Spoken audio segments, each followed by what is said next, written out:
Hi hello friends, ನಮಸ್ತೆ.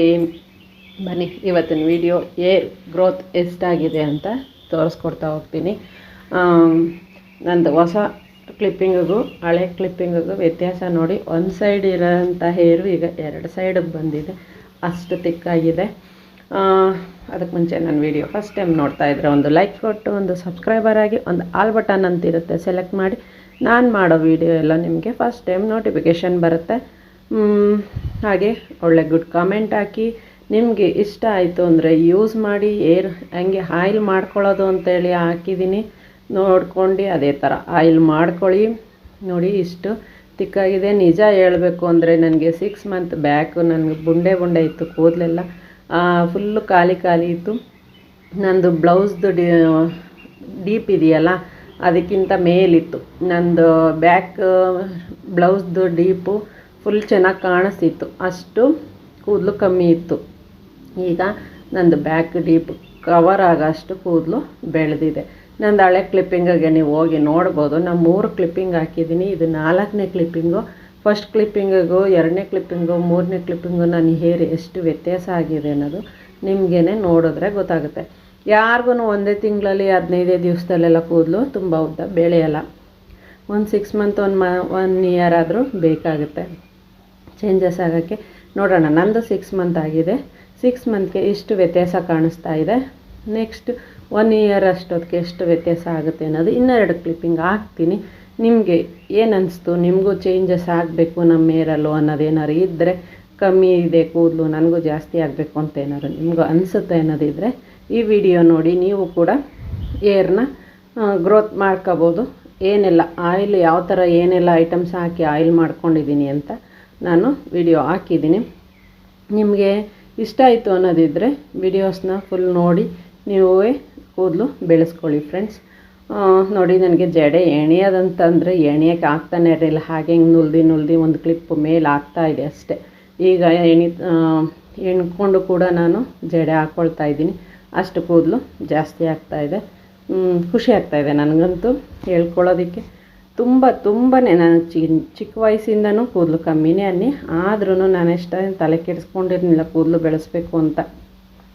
ಅವಾಗೆಲ್ಲ ಅಷ್ಟು ಇಂಟ್ರೆಸ್ಟ್ ಇರಲಿಲ್ಲ. ಮಕ್ಕಳು ಕೆಲಸ, ಮನೆ ಕೆಲಸ ಅದ್ರ ಮೇಲೇ ಜಾಸ್ತಿ ಇದಾಗ್ತಿತ್ತು.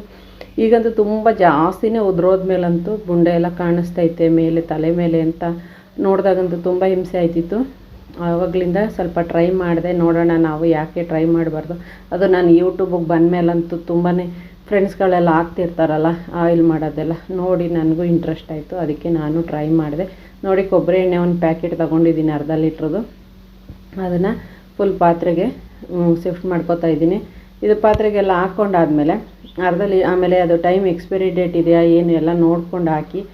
ಸುಮ್ಮನೆ ಯಾವುದೋ ಒಂದು ಕೊಬ್ಬರಿ ಎಣ್ಣೆ ತಂದು ಹಾಕ್ಬೇಡಿ, ಒಂದು ಒಳ್ಳೆ ಕೊಬ್ಬರಿ ಎಣ್ಣೆ ತಗೊಬನ್ನಿ. ಜೊತೆಗೆ ನಾನು ಒಂದು 50 ಗ್ರಾಮಷ್ಟು ಮೆಂತ್ಯ ಹಾಕ್ತಾಯಿದ್ದೀನಿ. ಮೆಂತ್ಯ ಫುಲ್ಲು ಮೆಂತ್ಯ ಮತ್ತು ಅದರೊಳಗಡೆ ಹಾಕಿ ಸ್ವಲ್ಪ ಹೊತ್ತು ಉನಿ ಹಾಕಿಟ್ರೆ ಒಳ್ಳೆಯದು. ಆದಷ್ಟು 1-3 ಅವರ್ಸ್ ಇಲ್ಲ ನೈಟಲ್ಲಿ ಹಾಕಿಡಿ. ಬೆಳಗ್ಗೆ ನೀವು ಕಾಯಿಸ್ತೀನಿ ಅನ್ನೋದಿದ್ದರೆ ಅದು ಮೆಂತ್ಯ ಚೆನ್ನಾಗಿ ಉನಿಬೇಕು ಬೇಯೋಕ್ಕೂ ಮುಂಚೆ. ಆವಾಗ ನಮಗೆ ಅದೊಂದು ಸ್ವಲ್ಪ ಅದರ ಅಂಶ ಎಲ್ಲ ಬಿಟ್ಕೊಳ್ಳುತ್ತೆ. ನಾನು ಅದರ ಜೊತೆಗೆ ದಾಸವಾಳದ ಎಲೆ ಕೂಡ ಹಾಕಿ ಮಡಗ್ತಾಯಿದ್ದೀನಿ. ಅದು ಚೆನ್ನಾಗಿ ಒಳಗಡೆ ಅದ್ರ ಇದೆಲ್ಲ ಬಿಟ್ಕೊಂಡಿರುತ್ತೆ. ಈಗ ನೆಲ್ಲಿಕಾಯಿ, ವೀಳ್ಯದೆಲೆ, ಒಂದಲ್ಗೆ ಸೊಪ್ಪು, ತುಳಸಿ ಮತ್ತು ಲೋಳೆ ಸರ, ಅಲೋವೆರಾ ಜೆಲ್ಲು. ಲೋಳೆ ಸರ, ಅಲೋವೆರಾ ಜೆಲ್ಲು ಎರಡು ಒಂದೇ ಆಯಿತಾ. ಒಬ್ಬೊಬ್ಬರು ಒಂದೊಂದು ಕಡೆ ಒಂದೊಂದು ಥರ ಹೇಳ್ತಾರೆ. ಈ ಬೆಟ್ಟದ ಆಮ್ಲ ಅಂತಾರೆ, ಬೆಟ್ಟದ ನೆಲ್ಲಿಕಾಯಿ ಅಂತಾರೆ. ಇದಿಷ್ಟು ಈ ಒಂದಲ್ಗೆ ಸೊಪ್ಪು ಕೂಡ ಒಂದೊಂದು ಕಡೆ ಒಂದೊಂದು ಹೆಸ್ರು ಹೇಳ್ತಾರೆ ಅಂತ ಅನ್ಕೋತೀನಿ. ನನಗೂ ಗೊತ್ತಿಲ್ಲ. ನಿಮಗೆ ಗೊತ್ತಾದರೆ ನಿಮ್ಮೂರ ಕಡೆ ಏನು ಹೇಳ್ತಾರೆ ಸೊಪ್ಪಿಗೆ ಅಂತ ಕಮೆಂಟಲ್ಲಿ ತಿಳಿಸಿ. ಇದಿಷ್ಟು ಐಟಮ್ಸ್ ಹಾಕಿದ್ದೀನಿ. ಆಮೇಲೆ ಕರ್ಬೇವಿನ ಸೊಪ್ಪು ಮತ್ತು ಬೇವಿನ ಸೊಪ್ಪು ಕೂಡ ನಾನು ಆ್ಯಡ್ ಮಾಡಿದ್ದೀನಿ. ಅದು ಬೇಯಿಸುವಾಗ ಒಂದೊಂದು ಸ್ಪೂನ್ ಹಾಕ್ತೆ, ಅದನ್ನು ವಿಡಿಯೋ ಮಾಡ್ಕೊಳ್ಳೋದು ಮರೆತೆ. ನಾನು ಪೌಡ್ರನ್ನ ಒಣಗಿಸಿ ಬೇವಿನ ಸೊಪ್ಪು ಪೌಡ್ರ್ ಮಡಗಿದ್ದೀನಿ, ಅದನ್ನು ವಿಡಿಯೋ ಮಾಡಿಲ್ಲ. ಅದನ್ನು ಕೂಡ ಹಾಕ್ಕೊಳ್ಳಿ, ಒಳ್ಳೆಯದು. ಅದನ್ನು ಆ್ಯಡ್ ಮಾಡ್ಕೊಳ್ಳಿ ಇದ್ರ ಜೊತೆಗೆ, ಓಕೆನಾ. ಈ ಥರ ಚಿಕ್ಕದಾಗೆಲ್ಲನೂ ಕಟ್ ಮಾಡಿ ಆ್ಯಡ್ ಮಾಡಿ. ನಾನು ಕಟ್ ಮಾಡೋಕ್ಕೆ ಒಂದೇ ಕೈಲಿ ಹ್ಯಾಂಡ್ಲಿ ಫೋನ್ ಹಿಡ್ದಿರೋದ್ರಿಂದ ಅದನ್ನೆಲ್ಲ ತೋರ್ಸೋಕ್ಕಾಗ್ತಾಯಿಲ್ಲ. ನಾನು ಹಾಕ್ಕೊಂಡು ಬರ್ತೀನಿ ನೋಡಿ. ಇದನ್ನೆಲ್ಲನೂ ಒಂದೇ ಸಮ ಹಾಕಿ ಈ ಥರ ಕಟ್ ಮಾಡಿ ಹಾಕಿದ್ದೀನಿ. ಅಲೋವೆರಾ ಜೆಲ್ಲು ಕೂಡ ಸಿಪ್ಪೆ ಹಾಕೋದಿಲ್ಲ, ಒಳಗಡೆ ಜೆಲ್ ಮಾತ್ರ ಹಾಕಬೇಕು. ಅದನ್ನೆಲ್ಲ ವಿಡಿಯೋ ಮಾಡೋಕ್ಕಾಗಿಲ್ಲ, ಒಂದು ಹ್ಯಾಂಡಲ್ಲಿ ಹಿಡ್ಕೊಂಡು ಎರಡನ್ನೂ ಕಟ್ ಮಾಡಿ ಹಾಕೋಕ್ಕಾಗೋದಿಲ್ಲ. ಆದ್ದರಿಂದ ನಾನು ಅದನ್ನು ಕ್ಲಿಪ್ಪಿಂಗ್ ಹಾಕೋಕ್ಕಾಗಿಲ್ಲ. ಓಕೆನಾ. ಇದಿಷ್ಟು ನಾನು ಆ್ಯಡ್ ಮಾಡಿರೋ ಅಂಥ ಐಟಮ್ಸು. ಇದನ್ನು ಚೆನ್ನಾಗಿ ಕುದಿಸ್ಬೇಕು. ಅದು ಬನ್ನಿ ಕುದಿಸ್ಕೊಂಡು ಬರೋಣ. ಸ್ಟವ್ ಮೇಲಿಟ್ಟು ಅದು ಸಣ್ಣ ಉರಿಲಿ ಒಂದು ಅರ್ಧ ಗಂಟೆ ಟೈಮ್ ಆದರೂ ಬೇಯಿಸಬೇಕು. ಟೈಮ್ ಅಂತೂ ಬೇಕೇ ಬೇಕು. 2 ನಿಮಿಷಕ್ಕೆ 3 ನಿಮಿಷಕ್ಕೆಲ್ಲ ಆಗೋದಿಲ್ಲ.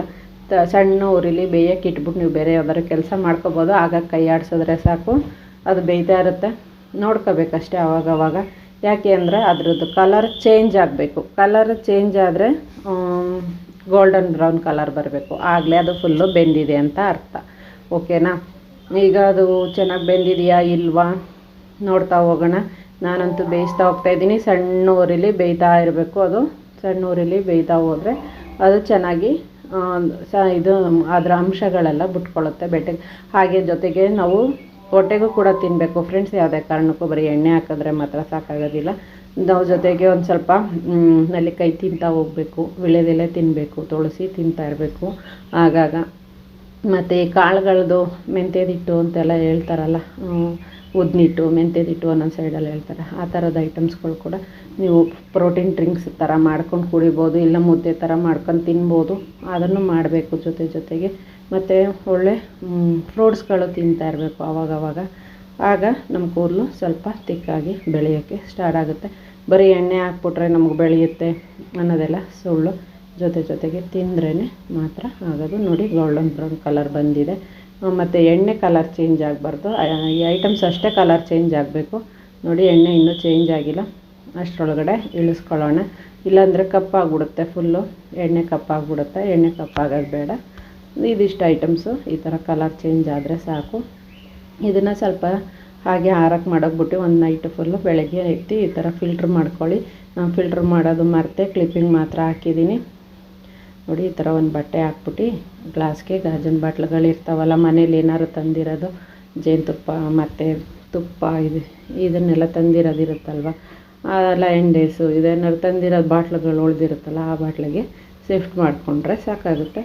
ನಾನೀಗ ಶಿಫ್ಟ್ ಮಾಡಿರೋದು ವಿಡಿಯೋ ಮಾಡಿಲ್ಲ, ಮರೆತೆ ಅದನ್ನೇ ಕ್ಲಿಪ್ಪಿಂಗ್ ಹಾಕಿದ್ದೀನಿ. Thank you friends. ನನ್ನ ವಿಡಿಯೋ ಕೊನೆಯವರೆಗೂ ನೋಡ್ತಾ ಇರೋರಿಗೆ ಧನ್ಯವಾದಗಳು. Thank you.